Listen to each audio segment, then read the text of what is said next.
కాంగ్రెస్ పార్టీకి మాత్రమే హౌస్ అరెస్టులు చేస్తారా? జగన్మోహన్ రెడ్డి గారికి ఏ ఆంక్షలు ఉండవా?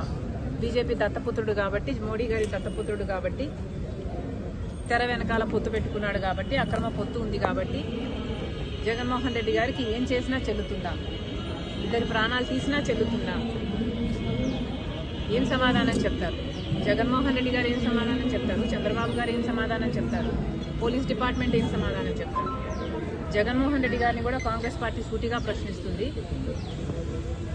బెట్టింగ్లో ఓడిపోయిన వాళ్ళకి విగ్రహాలు కట్టడం ఏమిటి? వాటికి ఒక పార్టీ అధినేతగా జగన్మోహన్ రెడ్డి గారు వెళ్ళటం ఏమిటి?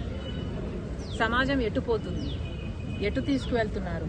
ఒక నాయకుడిగా జగన్మోహన్ రెడ్డి గారు ఏం చేయాలి? ప్రజల సమస్యల మీద పోరాటం చేయాలి. చంద్రబాబు గారిని నిలదీయాలి. సూపర్ 6 ఏమైంది అని అడగాలి. రాజధాని విషయంలోనైనా, వైజాగ్ స్టీల్ విషయంలోనైనా, పోలవరం విషయంలోనైనా, స్పెషల్ స్టేటస్ విషయంలోనైనా చంద్రబాబు గారు ఇంత అన్యాయం చేస్తున్నారు. మరి ఏమైంది అని ఒక్కసారైనా అసెంబ్లీకి వెళ్లి నిలదీసే దమ్ము జగన్మోహన్ రెడ్డి గారికి లేదు. కానీ ఇలా బల ప్రదర్శనలు చేసి ప్రాణాలు తీసే